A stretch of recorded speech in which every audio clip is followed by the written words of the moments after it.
महत्त्वाची बातमी आहे। कोणताही ऐतिहासिक संदर्भ नसलेल्या, पुरावे नसलेल्या वाघ्या कुत्र्याची समाधी रायगड किल्ल्यावरून हटवण्यात यावी अशी मागणी माजी खासदार संभाजीराजे छत्रपती यांनी केली आहे। या संदर्भात त्यांनी मुख्यमंत्री देवेंद्र फडणवीस यांना पत्र लिहिलं आहे।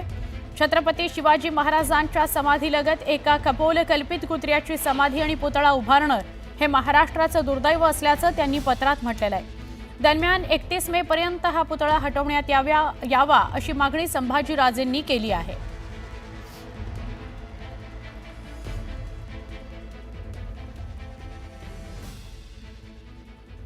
पुन्हा एकदा वेगवान स्वरूपातल्या घडामोडी। येणाऱ्या खरीप हंगामात संपूर्ण विदर्भामध्ये लागवडीचं चित्र बदलण्याची शक्यता आहे। खुल्या बाजारात कापूस वगळता इतर सगळ्या पिकांचे दर कोलमडलेत। किमान आधारभूत किमतीमध्ये सरकार कापूस खरेदी करेल या विश्वासावर शेतकरी कापसाची लागवड करण्याची शक्यता आहे। यातूनच बियाणं विक्रेत्यांनी गुढीपाडव्याच्या पर्वावर 2 कोटी पॅकेट्स कपाशी बियाण्यांची मागणी नोंदवली आहे। सार्वजनिक क्षेत्रातील बँकांकडून 2023-24 या आर्थिक वर्षात दिलेल्या लाभांशात 32.7% वाढ झाली आहे। सरकारकडून दिलेल्या आकडेवारीनुसार सार्वजनिक क्षेत्रातील बँकांनी आधीच्या वर्षी 20,964 कोटी रुपयांचा लाभांश दिला होता। घरांच्या विक्रीत सातत्यानं घट होत असल्याचं समोर आलंय। घरांच्या गगनाला भिडणाऱ्या किमती आणि आर्थिक वाढीच्या चिंतेमुळे 9 प्रमुख शहरांमध्ये घरांची विक्री 23% कमी होण्याचा अंदाज आहे। रिअल इस्टेट डेटा विश्लेषण कंपनीनं या संदर्भात आकडेवारी जारी केली। मुंबईत पश्चिम रेल्वेच्या स्टेशनवर आता स्मार्ट तिकीट खिडकी उघडण्यात आली आहे। त्यामुळे खिडक्यांवर ऑनलाईन पद्धतीने पैसे देणाऱ्या प्रवाशांना दिलासा मिळाला आहे। यापूर्वी रोख आणि ऑनलाईन अशा दोन्ही पर्यायांकरता एकच खिडकी होती। ऑनलाईन पेमेंट करणाऱ्यांना रोख रक्कम देणाऱ्यांसोबत ताटकळत उभं राहावं लागत होतं। मुंबईत राज्यात पुन्हा एकदा उष्णतेची तीव्र लाट सक्रिय होणार असल्याचा इशारा हवामान विभागानं वर्तवलाय। रविवारी दुपारी सोलापुरामध्ये 41.8 अंश सेल्सिअस, नाशिकमध्ये 41.5 अंश सेल्सिअस, पुण्याचं तापमान 40 अंशांवर गेलं होतं। त्यामुळे गरज असेल तरच घराबाहेर पडा असं आवाहन हवामान विभागानं केलंय। 13,850 कोटी रुपयांच्या बँक घोटाळ्यातील प्रमुख आरोपी मेहुल चोक्सीला भारतात आणण्याची तयारी सुरू आहे। सध्या मेहुल चोक्सी पत्नीसह बेल्जियममध्ये राहतोय। त्याला भारतात आणण्याकरता अधिकाऱ्यांनी बेल्जियम सरकारला प्रत्यार्पणाची प्रक्रिया सुरू करण्याची विनंती केली आहे। केंद्र सरकार युवकांकरता एकच सिंगल जॉब ॲप्लिकेशन पोर्टल तयार करण्याचा विचार करत आहे। त्यामुळे विविध पोर्टल्सवर, प्लॅटफॉर्म्सवर नोकरीकरता अर्ज करण्याच्या तरुणांच्या कटकटी वाचणार आहेत। केंद्रीय मंत्री जितेंद्र सिंह यांनी नुकताच याबाबत निर्देश दिले। मुंबई विमानतळाच्या टर्मिनल 1चं बांधकाम सुरक्षित न राहिल्याच्या कारणास्तव हे टर्मिनल ऑक्टोबर 2025 मध्ये पाडण्याचे आदेश विमानतळ आर्थिक नियामक प्राधिकरणानं दिले आहेत। तर सप्टेंबर 2028 पर्यंत या टर्मिनलची पुनर्बांधणी पूर्ण होईल असंही सांगितलंय। राज्यात 2024 मध्ये 2,30,515 क्षयरोग रुग्ण आढळलेत। या तुलनेमध्ये 2023 मध्ये 26 लाख नागरिकांची क्षयरोग चाचणी करण्यात आली होती। त्यापैकी 2,23,000 लोकांना क्षयरोगाचं निदान झाल्याचं आढळलंय। तर जानेवारी आणि फेब्रुवारी 39,705 नवे रुग्ण आढळले आहेत। शिक्षण हक्क कायद्याअंतर्गत खासगी शाळांमधील 25% राखीव जागांवरील प्रवेश प्रक्रियेमध्ये प्रतीक्षा यादीत असलेल्या आतापर्यंत 3,000 बालकांचे प्रवेश झालेत। त्यामुळे प्रतीक्षा यादीत मिळालेल्या प्रवेशाकडेही पालकांनी कानाडोळा केल्याचं दिसून येत आहे। या प्रवेशासाठी आज शेवटचा दिवस आहे। मुंबई महानगरपालिकेच्या प्रसूतीगृहांची खासगीकरणाच्या दिशेने वाटचाल सुरू आहे। प्रसूतीगृहातील डॉक्टरांसह आता चतुर्थ श्रेणी कामगारही टप्प्याटप्प्यानं कंत्राटी पद्धतीनं नियुक्त करण्यात येणार आहेत। पहिल्या टप्प्यात चुनाभट्टीतील मीनाताई ठाकरे, गोरेगावमधील टोपीवाला प्रसूतीगृहामध्ये अयांसह अन्य कामगारांची नियुक्ती करण्यात येणार आहे। कांजूरमार्ग ते बदलापूर मेट्रो 14 मार्ग प्रकल्पात लवकरच सल्लागाराची नियुक्ती केली जाणार आहे। हा सल्लागार मेट्रोचा पर्यावरणीय प्रभाव अहवाल तयार करून वन आणि पर्यावरण संबंधी मंजुरी घेण्याची प्रक्रिया पार पाडेल।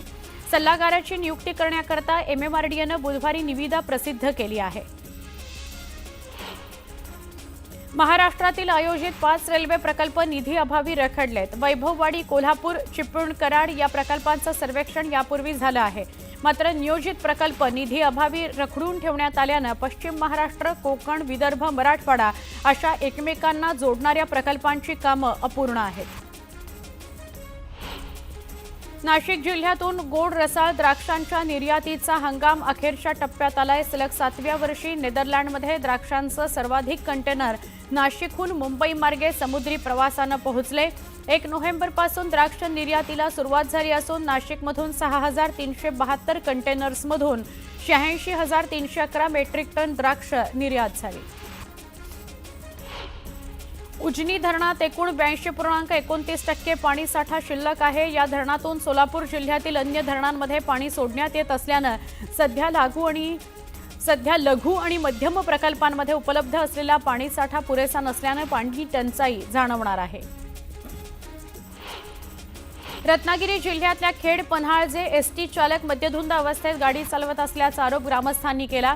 बेदरकारपणे एसटी चालवून अनेकांचा प्रवाशांचा जीव धोक्यात घातल्याचा आरोप आहे. या एसटी चालकावर कारवाईची मागणी ग्रामस्थांनी केली आहे. कराड इथल्या कृष्णा कारखान्याला राष्ट्रीय पुरस्कार जाहीर करण्यात आला. राष्ट्रीय सहकारी साखर कारखाना संघाचे रेठरे बुद्रुक तालुका कराड इथले यशवंतराव मोहिते कृष्णा सहकारी साखर कारखान्यास उच्च तांत्रिक कार्यक्षमतेकरता प्रथम क्रमांकाचा राष्ट्रीय पुरस्कार जाहीर झाला आहे.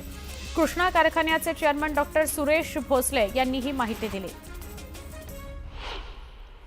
रत्नागिरी जिल्ह्यातील दापोली शहरातील कोकंबा झरीअळी या भागातील नळ पाणी पुरवठा योजनेचं भूमिपूजन राज्यमंत्री योगेश कदम यांच्या हस्ते पार पडलं. शहरातील पाणी टंचाईग्रस्त भागांना यामुळे दिलासा मिळाला आहे. देशातील विमान प्रवाशांच्या संख्येत प्रत्येक महिन्याकाठी मोठ्या प्रमाणावर वाढ होतीये. गेल्या फेब्रुवारी महिन्यात देशात 1,40,00,000 लोकांनी विमान प्रवास केला. ही माहिती नागरी विमान महासंचालनालयानं प्रसिद्ध केली. गेल्या वर्षीच्या फेब्रुवारी महिन्याच्या तुलनेमध्ये यंदाच्या फेब्रुवारी महिन्यामध्ये प्रवासी संख्येत 11.04% वाढ नोंदवली गेलेली आहे. मुंबईत वाहतूक पोलिसांनी लोक अदालतीद्वारे प्रलंबित 1,64,305 चलनांवरील 12,62,30,000 रुपये दंड वसूल केला. एका दिवसात तडजोडी अंती 12,62,30,000चा दंड वसूल करण्यात आला. तसंच दंडचुकार चालकांनी पुढील कारवाई टाळण्याकरता दंडाची रक्कम भरण्याचं आवाहन करण्यात येत आहे. न्यू इंडिया कोऑपरेटिव्ह बँक घोटाळ्याप्रकरणी आर्थिक गुन्हे शाखेनं आणखी एका आरोपीला अटक केली आहे. राजीव रंजन पांडे असं त्याचं नाव असून तो झारखंडचा रहिवासी आहे. महाराष्ट्रातील शेतकऱ्यांना गेल्या 5 वर्षात अवकाळी पाऊस, दुष्काळ व इतर कारणांमुळे झालेल्या नुकसानीनंतर महाराष्ट्रातील शेतकऱ्यांना 53,727 कोटी रुपयांपेक्षा जास्त मदत देण्यात आली. तर त्यापैकी 26,484 कोटी रुपये पीक विम्याचे आहेत. उन्हाच्या चटक्याबरोबरच शहापूरमधील नागरिकांना पाणी टंचाईचे चटके सोसावे लागत आहेत. शहापूर तालुक्यातील 8 गावं आणि 45 पाडे आजही पाण्याच्या प्रतीक्षेत आहेत. या गावपाड्यांमधील महिलांना शेकडो किलोमीटर डोक्यावरूनच पाणी आणून तहान भागवावी लागते. मुदतीत प्रकल्प पूर्ण न करणाऱ्या 10,773 गृहनिर्माण प्रकल्पांना महारेरानं कारणे दाखवा नोटीस बजावली आहे. या प्रकल्पांशी संबंधित लोकांची बँक खाती गोठवण्यात आली असून व्यवहारांवरही निर्बंध आणले असल्याची लेखी माहिती उपमुख्यमंत्री एकनाथ शिंदे यांनी दिली.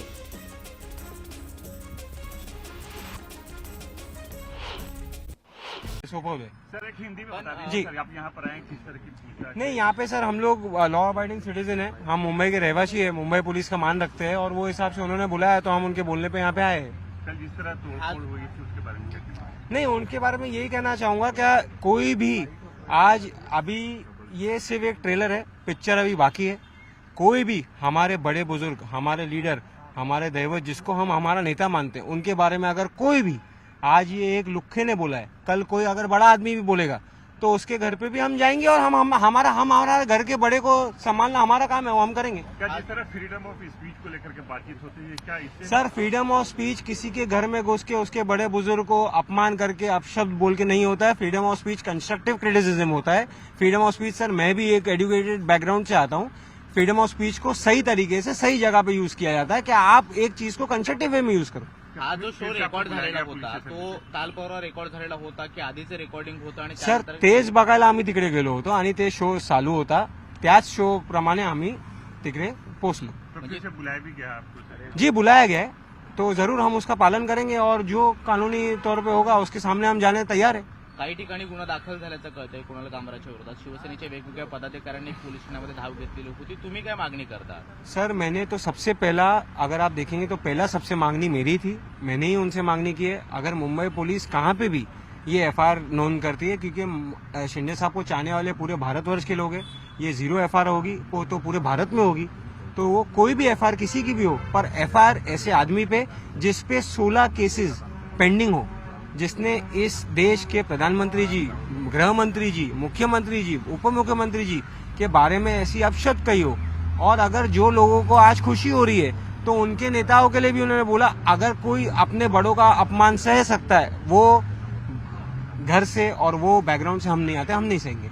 सर संजय राऊत ठाकरे गटाचे खासदार संजय राऊत यांनी ते ट्विट शेअर केलेलं होतं आणि कुणाल का कमाल अशा सर संजय राउत को मैंने पहले अक्यूज इसमें बनाया है. अगर आप उसमें प्राइमा फेसी देखेंगे, कुणाल कामरा ने जब ये ट्वीट की उसके 34 मिनट बाद संजय राउत लिखते हैं कि कुणाल का कमाल.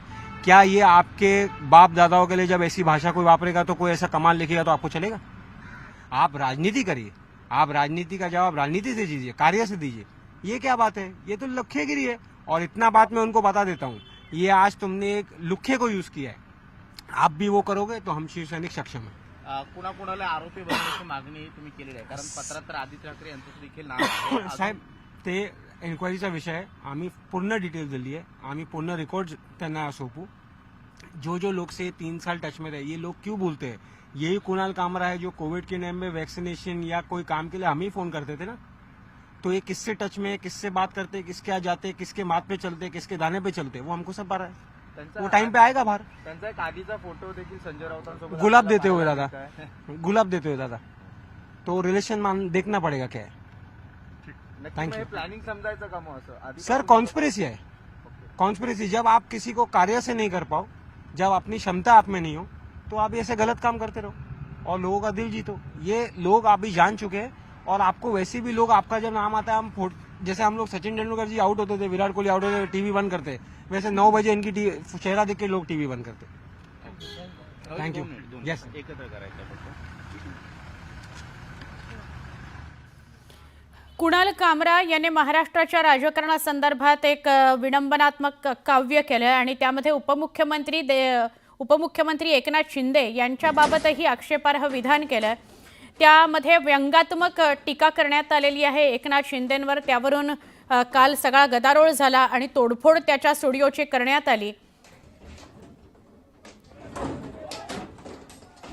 एक महत्त्वाची बातमी आहे. भाजप आमदार सुरेश धस यांचा कार्यकर्ता सतीश भोसले उर्फ खोक्याची जोरदार चर्चा सुरू झाली आहे. यावरून राज ठाकरेंनीही सरकारला टोला लगावला. एका खोक्या भाईचे काय घेऊन बसलात, इथे संपूर्ण विधानसभेत खोके भाई भरलेले आहेत असा टोला राज ठाकरेंनी सरकारला लगावला. मुंबई पक्षाच्या आयोजित केलेल्या मेळाव्यामध्ये ते बोलत होते.